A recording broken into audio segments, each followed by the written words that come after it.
Welcome to Paranormal Activity 3, the movie where you are literally watching paint dry. Oh it's Katie again! If I see that dickhead Mika live or on pre-recorded footage, I'm gonna add 50 sins to this bitch automatically. Just FYI. I mean, just because I had to say his name, I'm adding a sin to this movie. Hashtag Mika is a douche. I don't see that box of tapes that Katie brought over. Looks like that's the only thing that's missing. Who's even watching these?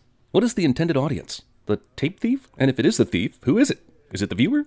Is it the dead grandma? Is it the ghost? Did the ghost get a VHS player? The fuck? 1988? So this is before the other two films? Jesus leapfrogging Christ. Also, that's 18 years prior to any of these films' plots. Yet the VHS tape containing it hasn't worn out or warped or generally gone to as VHS tapes are known to do. This is extremely amateurish editing, even for home movies. The problem with found footage films is that a lot of the found footage is boring-ass filler bull. Like Grandma's obviously evil. Katie, take it easy. Wait, is this all a flashback of the chick from the first movie's childhood? Why wasn't this footage found and included in the first movie then? Or the second? This guy's Fox Mulder garage. My assistant, Randy. Having an assistant named Randy. Also, this hoarder's garage having asshole having an assistant. So, of course, Katie and Christy's new dad was a video enthusiast. Because how else were they going to shoot all the Paranormal Activity 3? This is a pretty fancy house for 1988. What does Julie do exactly, other than raise two expensive children? Oh. Julie? Movie gives zero explanation as to why this asshole might be filming this right now. But whatever. You're about to be jump scared, which you love, so what the f do you care? Jesus, why doesn't the Paranormal Activity ever affect people who live in apartments or trailers and shit? Why only the wealthy? No one answered my call, so let's continue filming the creepy rich house in total silence, because that's what the screenwriter told us to do. Teddy Ruxpin is well known to be one of the most terrifying children's toys of all time. This is already a clue that terrible things will happen. Demon that leaves absolutely no trace of itself anywhere stuck his claws in lamb's blood before going a haunting one night, but only left his markings on this door one time and nowhere else. That camera absolutely has a light attachment. Please turn it on. Whoa. Jump scare daughter. We haven't even started smoking it, and you're already paranoid. Movie rips off the parents casually smoke pot thing from the original Poltergeist. This is why there's so many quick edits to what should be straight filmed home movies. There's probably an extra hour of this somewhere. She was more concerned about smoking pot on camera than having sex on camera. Isn't he supposed to be a professional videographer? This lighting is atrocious. Regardless of any ghosts or demons, those two sisters had their mom's quasi-sex tape on hand for a while, and that's f***ed up. The only way you could be this awkward filming a sex tape with your own wife would be if you'd never had sex before. What is that? Conveniently, this movie's poltergeist demon waits until just before the nudity to show up for haunting activity. Also, and totally coincidentally, this movie's poltergeist demon hates my penis. So, did the demon cause an earthquake? Thereby demonstrating in the third movie of a series way more power than previously demonstrated in the earlier films? Or is the earthquake some kind of coincidence timed exactly with the appearance of this family's poltergeist? Because, damn, either way, sin is f***. Dust settles on a ghostly figure and he just sits there, but the ghost later complains about having a hand put on him. Either you're corporeal or not, dude. Also, the f*** is this asshole just sitting here in the bedroom watching this porno being shot anyway? Also, thankfully for this movie's many videotaped endeavors, Discount Mika is a video whiz with a garage full of all the equipment. Did you see that in the corner? Yeah, I see, like, dust. Yeah, you totally can't see the dust settling midair. I guess every one of these movies needs the person who doesn't believe in anything to manufacture artificial tension character. Like when people think they see the Virgin Mary in their toast. Haha, but the famous Virgin Mary toast happened back in 1994, 6 years after the events of this movie. Julie? Yeah, I'm back here. Unlike previous films in the franchise, this movie doesn't even lift a finger to try and explain why this guy is constantly recording everything in his life, including spousal disputes. Sure, new boyfriend, install a camera in my young daughter's room. The ghost is the least of these kids' problems based on mom's decision-making. There is no way this asshole is changing tapes every 6 hours to capture all the things he needs to capture. Were these titles edited in after the fact? If so, by who? And if not, can we admit that this is a quirk of filmmaking and the VHS point of view that we're watching is not in fact all this movie is? Also, you're telling me this family somehow captured HD video with night vision in multiple rooms in 1988 without selling their souls to the devil? Be quiet so we don't wake Katie up. Tell me, why is the demon real, but its voice isn't? Now, you might say that only Christy can hear it because of some sort of children power, but why can't the videotape pick it up? Does the videotape have to believe before it records it? Perfect decor for every 80s child. A blurry poster of Jem? You haven't been around kids for that long. They do weird things. Wife and mother dismisses her child talking to an off-camera ghost as a weird thing. Or did he not play her the video, but still somehow try and explain what happened? Movie glosses over the obvious answer for the family's haunting within the first 30 minutes. It should either be called Back to the Past. Present. Back to the present. Lame conversation about Back to the Future 3 years after the first one came out and a year before the sequel's release, in case you forgot it was the 80s. Paranormal Activity 3, even more nighttime surveillance footage of nothingness. That's right, a light terrifyingly turns itself on and off again. Maybe it's a poster of Springsteen? Ghost waits a minimum of 7 days to truly start transitioning from mild hijinks to full haunting, as per the Poltergeist Accord of 1985. In every previous scene of this bedroom, the red light of the recording camera has been visible in the closet door mirror. But tonight, there is no red light, which means we are watching video from a camera that is not recording anything. It's just the demon's Wang, dude. I mean, at any point during filming, did anyone research the home video recording capabilities of 1988? Because it seems pretty obvious they did not. Julie and Dennis helpfully leave their door cracked so we can see part of something happening every once in a while. Is that a real daughter or a ghost? Oh, who the f am I kidding? I don't give a shit. There was a little girl there, but now she's not. Spooky. You told me to get the books. I got you the books. That's what a library is. It's for borrowing. First off, it takes like 5 minutes to get a library card. Second off, library has all the answers to your ghost problems, cliche. What are you doing? Nothing, we're just playing a game. With Dad's obviously NASA expensive 1080p video camera. Duh. Hey, that's the same day Greg Louganis hit his head on the diving board. Coincidence? I think not. Oh, the light is brighter now. Ooh. Demon Wang officially busts a nut. It's fine, right? Doing a break. Once again, demonic poltergeist asshole is more concerned with college prank dickery than actual scares or murders. Here's the riveting Toby Locke's older sister in a closet scene, intended to make the viewer feel impatience at the lack of actual scary shit going on in this film. Let me see, I'm a demon, better close this door. Not all the way though. The babysitter is dressed like a f***ing skipper doll. Oh, I'm a ghost. Hello, Dennis. You found the ghost. Hello Dennis, you found the ghost. Hi, Dennis. This babysitter is a jump scare dick who knows she's in a third-rate horror film. Also, she's clearly banging Discount Mika. Also, that's Jenny Matrix from Video Game High School. Now I know for sure this isn't real found footage. Wait, I mean, I knew all along. Yeah, that's better. I'll fix it in post. Movie finally pays off this panning camera bullshit with something cool. Too bad it's after a dozen instances of it revealing nothing cool and I've stopped caring. I thought the little girl said the ghost was big. It's clearly a child-sized ghost. This goddamn babysitter takes so long to walk up the freaking stairs, I'm inclined to think the concept for this film was threadbare, and the screenwriter was forced to really stretch some shit. Why is she so curious about the closet door? Isn't it just a normal closet door? Can she hear the demon? Wow, selfish child guardian abandons children at first sign of supernatural trouble.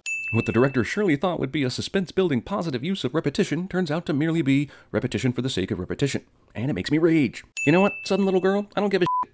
Are you one of the daughters? Are you a ghost? I don't fucking care if you're a talking stalk of broccoli. You can f*** the hell right off after the last hour I just sat through. What do you think of that routine, Bob?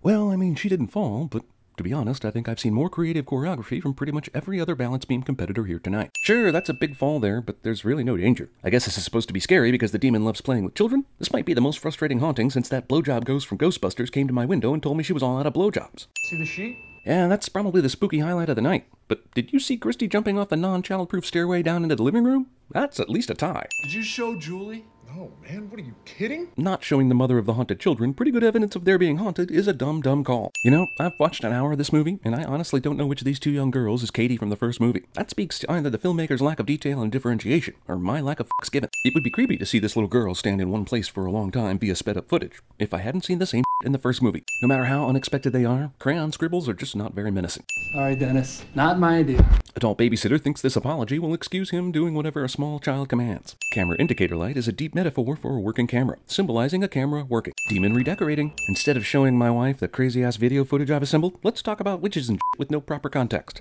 Also, these 1930s witches stole the sons of brainwashed girls. Why exactly? To what end? For what actual purpose? Toby pulled me. This is your fault.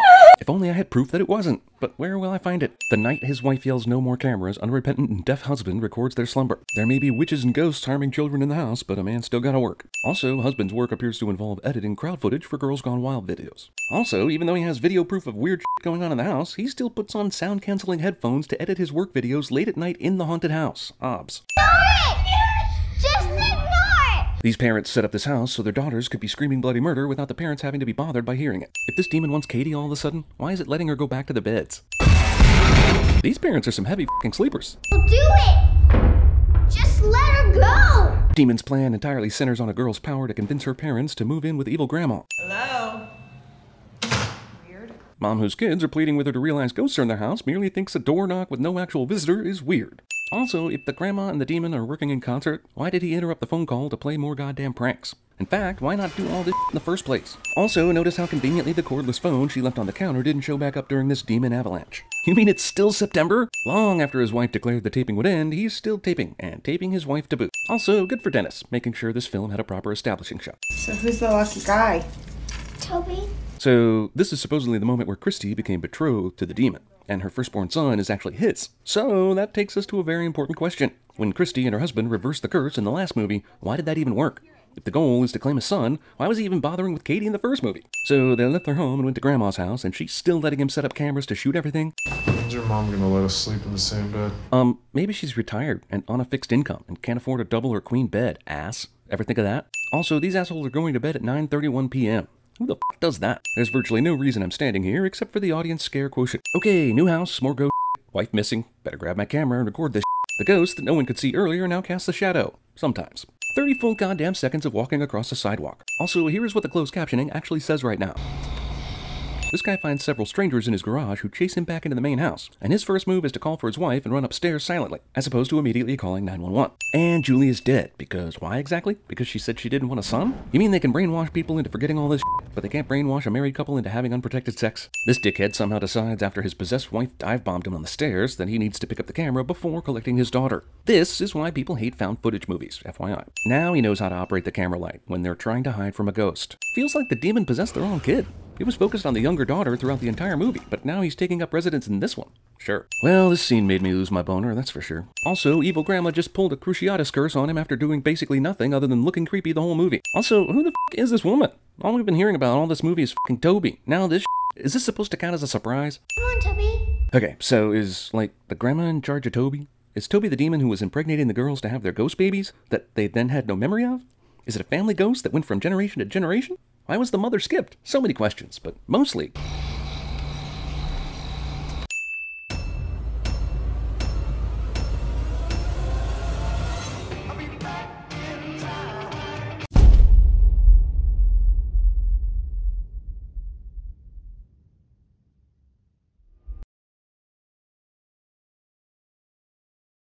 Do you give me oral pleasure? Will you kiss it? Hello? What do you look like? 5. Yes. I don't know. I don't know. Wow. Look at that tent. Look at her butt. It is so big. Each leap brings us closer to God! Catch me, Lord! Catch me! Can you tell us a story? Sure. What kind of story? Ghost story. I see dead people. There's a monster outside my room. Can I have a glass of water? Don't you get it? You see the hat? I am Mrs. Nesbit. So you're getting married 3 times, and then you wait a little bit, and then you turn the lights back on, and then you're supposed to see her body in the mirror, and she's gonna try to kill you. Okay, let's do it. Candyman. Candyman. Candyman. Meep, meep. Meep, meep.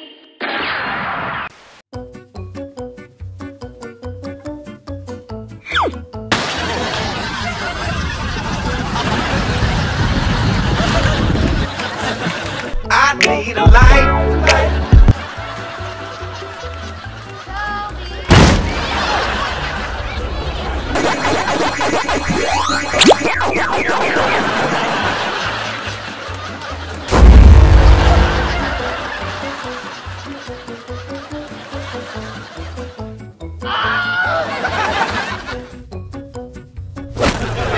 Ah!